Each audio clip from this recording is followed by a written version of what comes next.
Yak! Ito lang! Pagpasensya mo na anak, ito lang kasi ang kinain ng aking budget. Okay lang pa, basta meron tayong pagkain. Alam namin na naghihirap pa sa pagtrabaho. Pagpasensya nyo na, hayaan nyo sa susunod na sahod. Mayroon tayong lechon.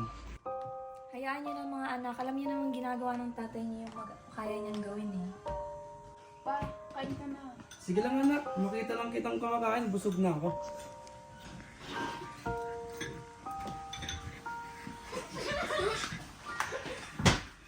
Bakit pa kasi ako nawalan ng trabaho? Ba't nangyayari sa akin to? Okay lang yun, mahal. Alam mo, sinusubok lang tayo ng panahon. Makakaraos din tayo pagdating mo. Hindi eh, kasalanan ko lang naman to. Di ba pinangako ko sa'yo na bibigyan kita ng magandang buhay?